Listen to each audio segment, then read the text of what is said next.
Hello guys, and welcome to my second Crucible video.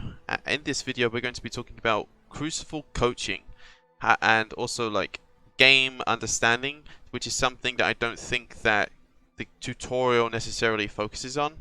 So we're going to also be doing something different compared to the first video. The first video I did was kind of very basic. It was just me talking over gameplay, and it didn't really give you great detail and also show you the things that I'm talking about. So in this video we're going to break it up into 4 sections. First section, we're going to be talking about the intro, about me, about like where I came from, esports wise, team wise, experience wise.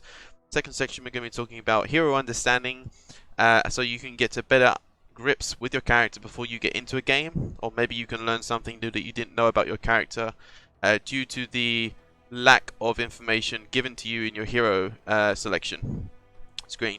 And then the third section we're going to be talking about gameplay start to end, what you should be doing at the start of the game, what you should be doing towards the end of the game, etc, etc. And then also in the fourth part we're going to be talking about gameplay analysis and how you can self-improve just by looking at your VODs to either self-improve yourself or to look at things that you did as a team so that you can focus on for the next game, so that you can improve and get the W. Or if you're not getting the W, make it a little bit easier to get the W. So that's how we're going to do it. Again, I'll leave the timestamps on screen again, just in case you didn't see them, and we'll get right into the video parts. Okay, so now we're going to talk about my experience within esports and also what sort of games I've come from and what sort of roles I've played.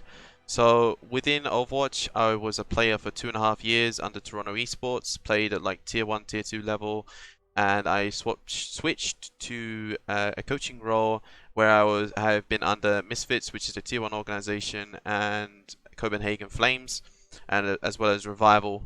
I've been around the tier 1, tier 2 scene the whole duration of Overwatch, apart from at the start where I was building my foundations of esports, as that was my first esport game. And then I went on into Apex Legends, where I played for Barrage. I was around a top 40 team within EU, and I quickly swapped away from that after about 6 or 7 months due to BR just getting a little bit too stagnant for me, and it wasn't going in a direction that I felt was favorable for me. And I have now transitioned into content creation, where I stream near enough every day.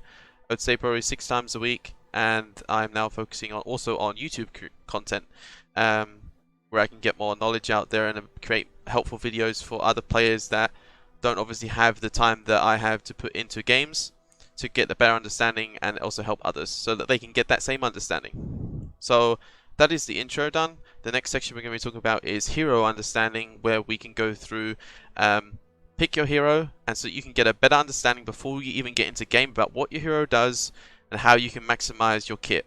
So we'll talk about that now. Okay, so now we're at the next section we want to talk about, which is hero understanding. So before you go into game, if you want to know more about your character, going to this isn't going to give you much information. It doesn't actually state what certain percentages are. Like right here, for example, high pH mixture, spray damage increased by 25% as dot. You do not even know what your base damage is. It doesn't state it anywhere. It doesn't show you anywhere. And the information that I've been getting is kind of like hit and miss. And there isn't really custom games so that we can actually test this ourselves. So it's really hit and miss. From what I understand, it does between 12 and 24 damage, depending on who you're shooting at. But here's another example. No pesticide. Corrupt dust applies vulnerability. Vulnerability, right? What percentage of vulnerability does that apply? I can tell you that it applies a 20% vulnerability, but it doesn't state this. So a new player or someone that hasn't played Bug before does not know what this vulnerability does. What it does is it makes them 20%, like take 20% more damage when they are standing or they have taken when they turn purple, basically. So also another thing here that it doesn't actually state is it doesn't state the cooldowns of the abilities, it doesn't state the damage, it doesn't state the movement speed, it doesn't state passives, it doesn't really tell you much. So this is something that's very, very bare bones. So something that you can do is pick your character that you want. In this example, we're going to use Bug, and we're going to go to practice mode. To get to practice mode, oh, okay, never mind. But to click to practice mode, you just basically click on the game modes, click on training, and then click on practice. So when you get into this, when you get inside, you basically don't want to kill anything. You just want to look around. So right here, pressing my Q. What's my Q? 19-second cooldown. What's my E? 19-second cooldown. So what this does, it gives you a little bit of an understanding about how much or how little you can do in a fight, depending on what cooldowns are up. So you know when you're Bug, you go in, you use your Q in your tanks to kind of help them or support them, or you use your Q on your backline to help and support them. Once you use that ability, you kind of need to play a little bit more defensive and play for yourself after that point, because you're kind of exposed without those abilities. You can't slow them, you also can't shield yourself. So you have to like go into a fight, use your shield, back up, throw down some plants, kite backwards while you're at it. Just kite back and use your plants and play for yourself. Wait for your cooldowns to come back up, and then you go aggressive again with your shield and your slow. But you want to play around your plants at all times. So that's something you can do. And also your boosters, it doesn't really tell you how long it takes to come down. So 1, 2, 3, 4, 5, 6, 7. Around 7 to 8 seconds to fully recharge your boosters. So this is something you can do to understand your character a little bit more and get into terms about how you should be playing with the spells that you have. So if you press F1 also, it also shows you your passive. Many characters have different passives. Captain Mendoza doesn't actually have a passive, but I'm pretty sure Raji, I can't remember how to say his name, sorry, has 3 passives. So Bug's passive is anti-grav. Move at the same speed in all directions regardless of which way he's facing. Great. Okay, so this is something you can do for Bug, but there are other characters that don't have this system of cooldowns. So let's go back to the main menu. Okay, so now we're at the next section we want to talk about, which is hero understanding. So before you go into game, if you want to know more about your character, going to this isn't going to give you much information. It doesn't actually state what certain percentages are. Like right here, for example, high pH mixture, spray damage increased by 25% as dot. You do not even know what your base damage is. It doesn't state it anywhere, it doesn't show you anywhere, and the information that I've been getting is kind of like hit and miss. And there isn't really custom games so that we can actually test this ourselves. So it's really hit and miss. From what I understand, it does between 12 and 24 damage, depending on who you're shooting at. But here's another example. No pesticide. Crop dust applies vulnerability. Vulnerability, right? What percentage of vulnerability does that apply? I can tell you that it applies a 20% vulnerability, but it doesn't state this. So a new player or someone that hasn't played Bug before does not know what this vulnerability does. What it does is it makes them 20%, like take 20% more damage when they are standing or they have taken when they turn purple, basically. So also another thing here that it doesn't actually state is it doesn't state the cooldowns of the abilities, it doesn't state the damage, it doesn't state the movement speed, it doesn't state passives, it doesn't really tell you much. So this is something that's very, very bare bones. So something that you can do is pick your character that you want. In this example, we're going to use Bug, and we're going to go to practice mode. To get to practice mode, oh, okay, never mind. But to click to practice mode, you just basically click on the game modes, click on training, and then click on practice. So when you get into this, when you get inside, you basically don't want to kill anything. You just want to look around. So right here, pressing my Q. What's my Q? 19-second cooldown. What's my E? 19-second cooldown. So what this does, it gives you a little bit of an understanding about how much or how little you can do in a fight, depending on what cooldowns are up. So you know when you're Bug, you go in, you use your Q in your tanks to kind of help them or support them, or you use your Q on your backline to help and support them. Once you use that ability, you kind of need to play a little bit more defensive and play for yourself after that point, because you're kind of exposed without those abilities. You can't slow them, you also can't shield yourself. So you have to like go into a fight, use your shield, back up, throw down some plants, kite backwards while you're at it. Just kite back and use your plants and play for yourself. Wait for your cooldowns to come back up, and then you go aggressive again with your shield and your slow. But you want to play around your plants at all times. So that's something you can do. And also your boosters, it doesn't really tell you how long it takes to come down. So 1, 2, 3, 4, 5, 6, 7. Around 7 to 8 seconds to fully recharge your boosters. So this is something you can do to understand your character a little bit more and get into terms about how you should be playing with the spells that you have. So if you press F1 also, it also shows you your passive. Many characters have different passives. Captain Mendoza doesn't actually have a passive, but I'm pretty sure Raji, I can't remember how to say his name, sorry, has 3 passives. So Bug's passive is anti-grav. Move at the same speed in all directions regardless of which way he's facing. Great. Okay, so this is something you can do for Bug, but there are other characters that don't have this system of cooldowns. So let's go back to the main menu.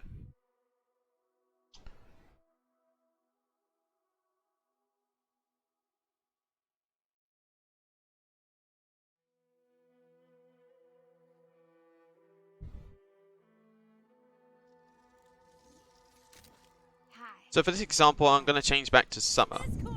So we're going to use Summer, and we're going to go into Practice Range again. Now this is something that, again, it doesn't state on the hero point. How much heat does it generate? What's its cooldown? Like, you don't know if Summer is a cooldown based or if she's heat based. So when you get into game, again, same sort of thing. Press F1, look at this, heat. Abilities generate heat. If overheated, abilities shut down for 5 seconds. Okay, that's something you need to know. That is something that doesn't state. Could you imagine a Summer player just picks Summer, goes into a game, and just uses all of her spells, and then all of a sudden she's like, oh, I can't do anything. I'm dead. Oh, I'm dead in the middle of the fight. Like, I'm in the middle of nowhere because I used 3 boosters and I went forward, and I don't understand what my abilities do. This is why it's important to go into practice range and understand your kit, so you can know the limits of your character. So when I play at Summer, your flamethrower doesn't take away that much heat. It's like 1% every second, right? But if I use my right click, that's like 46%-ish of my bar. So now I know that I can use basically her passive also is let me go to F1. So there is a ability here which where is it? Okay, so right here. Level 2, flamethrower inflicts 40% damage when the heat gauge is over 50%. So, I know I need to get my thing above 50%, but I also need to manage my heat. And I'm not a cooldown based character, so I can just spam cooldowns if I want to, and I will get overheated really quickly. So, it's very, very important that you can practice and understand your kit about how much you can push before you need to disengage. So the thing I like to do with Summer is I like to booster, hold a second, Molotov, and then use my heat. Because look at that, I'm keeping it above the 50%, and I have a lot of flamethrower time. What's this about? About 50 seconds of flamethrower. If I need to use my ability, I can just let go for a second, maneuver myself. And then by that time, I have another 5 up, and I'm above heat again. So making sure that you understand your hero's kit, making sure you understand how to cycle CDs, is something that you should grasp before you're going into games so that you can get the maximum amount from your character, and you also can basically just understand it more. Because it's like having a bad habit. If you constantly do the same thing over and over again without understanding that it's bad, you're going to make the same mistake over and over again. So make sure that you understand your character before you go in. Okay, that's going to be the end of the section. The next section we're going to talk about is the gameplay side. Okay, in this part of the video, we're going to talk about the map. We're going to talk about early game, and we're going to talk about how you can better will be more efficient in the early game so that you can get the level 2 power spike first and you can win a lot more fights. So in this, for example, for the first part, we're going to talk about map knowledge. So understanding where medkits spawn and understanding where animals spawn is super important for your early game. So let's just go, for example, I'm going to use the spaceport, the research, central, and wetland spawn. So we've got on this side spawn. So I know that there is a medkit here, here, inside this room, on this platform here, and there's 2 on top of research, and then there's 1 back here, and then there's 1 here, and there's 1 on central. So I know that there are this many medkits in this sort of area. These are not always there. I'm like 80% sure that most of these medkits will always be there, but the ones that I've noticed that are missing is like this bridge one isn't always there. Sometimes the one on the back bridge isn't always there, but the main ones around the central areas aren't always there. So we'll just go back and circle those so that we can have a baseline for that. So I do know there's many other medkit spawn locations, but I'm just using this side of the map as an example. And now I know that there are animal spawns. So I know there are animal spawns here, animal spawns that spawn back here, animal spawns here, animal spawns here, snake spawns underneath, animal spawns in here, and then in the back here there's animal spawns down here, and also all along this. So, and there's also some spitters along there as well. So there's a lot of animals, there's a lot of medkits. So the reason why I'm focusing on this is because it's not always the best to go out and just cap the harvesters and then look for a fight. You want to prioritize farming over anything else in the early stages, because getting to that level 2 power spike on most of the characters is super strong, especially if you can continue that snowball. So I'm going to give you an example of a base drop that I normally do, and then it'll give you a better understanding of what you should be looking to do. So if I play with a 4 stack, you can do this as a solo also, just depending on where your teammates go and how you can react based off that. So let's use this example. We have gotten the river spawn, so we've landed here.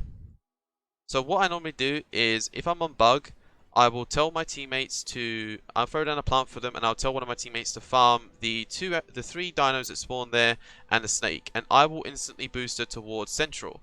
I will grab the medkit to deny that, because even if I get pushed off central, at least I've denied the medkit. If I don't get pressured early, I will kill the little fish thing that spawns there. I don't know the essence numbers for him, and then I will take central and then disengage and rotate towards spaceport with a teammate. We'll kill animals along the way, we'll take medkits along the way. If we haven't got any pressure from the enemy team, we'll just focus on farming, and then we'll wait for the hive to spawn, and then we'll kind of rotate around the map based off where that spawns. And then meanwhile, one of my teammates goes towards E and one of my teammates goes D. Once they cap them, they then rotate towards us, clearing all the mobs along the way and collecting any medkits along the way. Once this happens, we should have 2 to 3 people on full medkits, and then the other 2 people on 2 out of 3. And if they're Tusker, they probably nearly have 5, depending on obviously what skill tree he's taken. So this uses the example that the hive is spawning up here. So now we know that we're at spaceport. We have around at this point we have like 1 minute and 15 seconds to get to the hive. So we'll just do this rotation again, clearing all the mobs along the way. And if we do this efficiently without any problems from the enemy team and the animals are there, we should be level 3 before the first hive spawns. We should be. Again, there are multiple factors that can change that. You might be like nearly level 3. But for the most part, if you PvE correctly, you should be level 3 before the first hive spawns. Okay, for this example, we're going to talk about pre-medding. And we're also going to talk about the scanner. So one thing a lot of people are saying is they would like to have a mini-map so they can better understand about what's going on around them. So they can see like medkits, they can see objectives and stuff like that. That's why they added this thing, which I don't think many people know what it is. Like, I don't think the tutorial really talks about this, about what it does and how you can properly effectively use it. So this is what you call, like, if you use left control by default, it scans and shows you where everything is. Like, you can see medkits here, canisters glow yellow, hostiles glow red, and harvesters glow blue or red depending on if they're controlled or not. So this is something that you guys should be obviously using a lot more in your games to like set up for ambushes and set up for information gathering for the enemy team, so you can properly understand. Like, you don't need the minimap, you just need to use this function a lot more for your benefit. So another thing we want to talk about is pre-medding, which is something that this is why as I said before, that grabbing medkits is super important, because as you see here, I have 2 medkits. Now, if I go into a fight and I see the enemy, like for example, I've used my scan, I'm like, oh, the enemy's coming now. I'm going to use my medkit. Let's get a bit closer to this animal. Let's aggro it so it comes towards me. Gotta come here. Alright, so I'm going to heal. I'm full HP right now, so I'm going to heal. Walk up to the dino. It's going to hit me once. And as you see here, I'm healing whilst I'm taking damage. So if I can take a fight and go really aggro after using that, again, depends on the character. And then I can kite out. Once I've done my damage, so if I get low again, I could just heal up. Even if I've taken a little bit of damage, I could just heal up and then go again. And I'm fighting, I'm taking more damage, doesn't matter. So I'm still keeping my HP at least somewhat full throughout the fight. that's something that you guys should also be trying to abuse. Okay, so in this part of the video, we're going to be talking about trading objectives, when you should, when you shouldn't, and what sort of events you should be trading for the Hive, and what sort of game state you should be looking at. So this is a poor example because we actually already have a level advantage, but we're going to talk about it from the other team's perspective. So the other team just gained 1 Hive, and they're up 2 levels, and we know that there is a very decent event going on right now, which is the essence canisters, which give you 600 essence per canister. Now, if I was a losing team, I would be like, okay, let's all split up, or at least go in groups of 2, and use our scanner, which as I showed you in the previous part, to find these canisters and gain as many of them as possible to get back in this game. Yes, they will have a 2 heart advantage, but it's better to do that way and try to come back in the game rather than going into the fight with a 2 level deficit and probably not having medkits because I used them in the previous fight, and then we're just bleeding out more and more essence and also not gaining anything ourselves. Another example of this is if you're at 0-0 or you have an advantage and you're not in a position to actually get the Hive, instead of rushing halfway across the map to try and get it, just give it up and focus on an objective that is really strong for you, so i.e. the essence canisters or damage amplifiers. You can snowball your mid to late game if you have correct control of your levels and you snowball correctly. You don't always have to focus the hearts.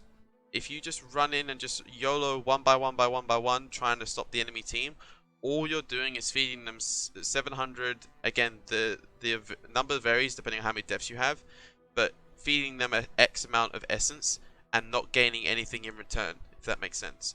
So just make sure it takes a lot of game understanding to understand when you can and can't fight, but try to get into the habit of just thinking, okay, what can we do? Do we need to get this Hive? Can we trade for something? Etc, etc.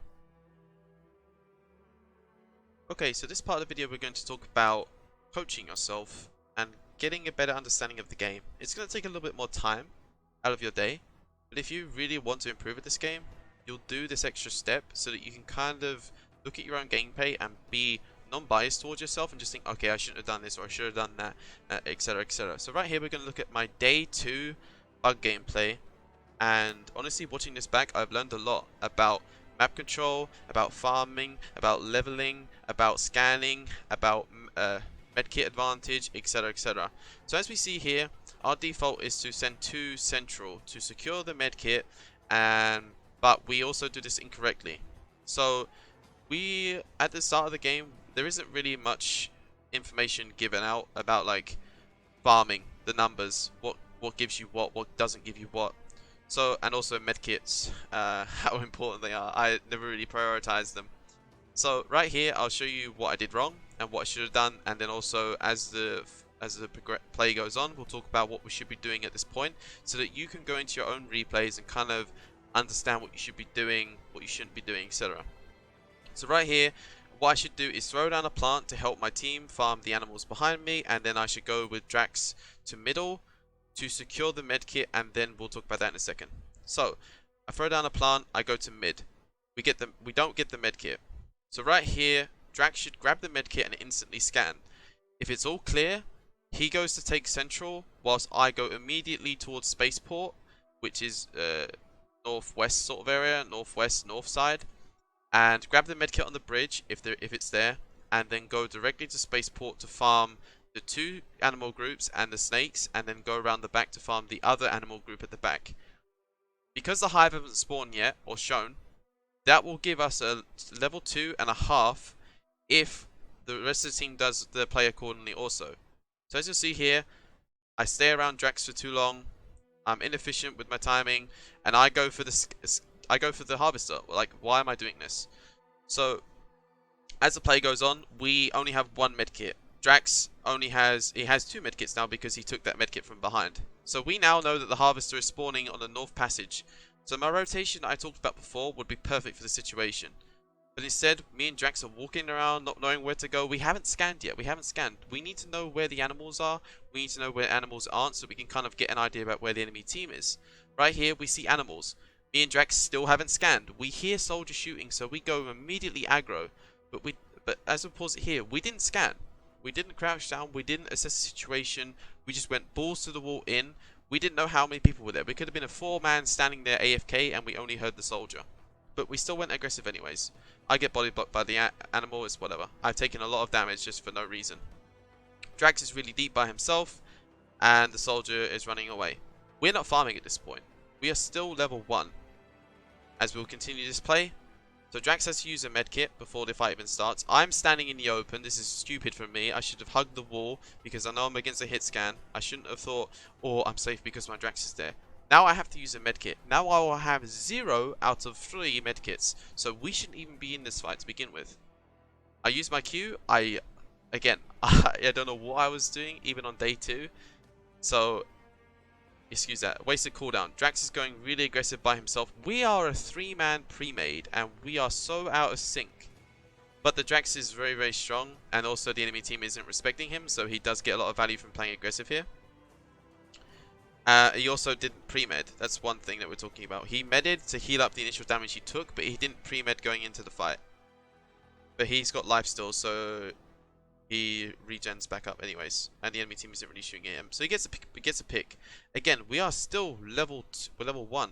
We could have been level 2, and we would have had a medkit advantage for the following fight in the hive that's coming up soon, or in about 2 minutes.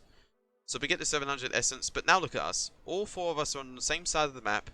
There are no medkits over this side of the map. There is one behind me, but I don't acknowledge that. So there is a medkit behind me, but there are no other medkits for my team. I will only have 1. My Jonah probably only has 1. My soldier probably only has 1. And my Drax probably used both of them that he had. So we have no medkits for the following fight. And if we take a sustainable fight, we will not be able to win it because we don't have the medkit advantage. So that's something to focus on. Also, I'm wasting my cooldowns and I'm kind of not really sure what I'm doing. I contributed 0 to that fight. Absolutely 0, and neither did the Jonah.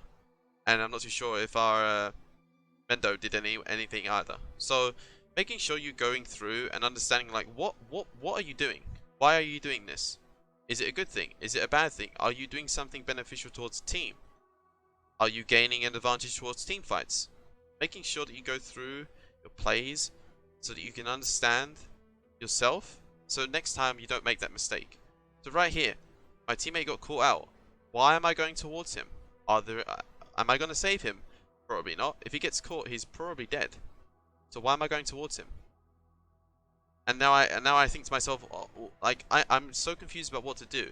I need to have a purpose. Needs to have a set purpose, and I need to follow through with it unless my teammate has called me to do otherwise. Because I'm wasting a lot of time here. We only just hit level 2.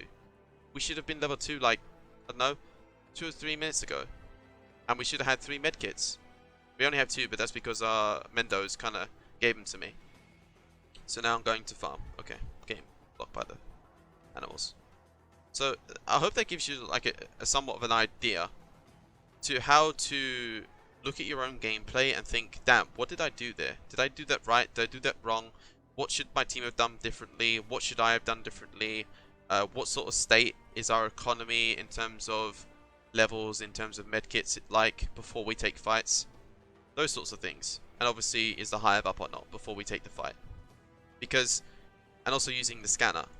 I never really used the scanner until I legit looked at my gameplay and thought, wow, this scanner is actually really, really strong at setting up stuff if I just used it. So hopefully this gives you a little bit of an insight into how you can analyze your own game from a map perspective and an ability perspective and positional perspective, so that you can now do that yourself. Obviously you're going to be, you should be your own worst critic. You shouldn't be biased. You shouldn't be like, I did that, my teammates suck. Like, you shouldn't be like that. You should just look at the situation and be like, I screwed up here. I got no value from this. I screwed up here. I shouldn't have done this. I shouldn't have done that, etc., etc. Obviously, there are more. It goes into more detail, but I don't want this video to be like 80 minutes long, where I sit here and VOD review myself. So I'm just going to make it short as possible so that you can get a basic idea about how you should be critiquing yourself and your team. Okay? Hopefully that helps you.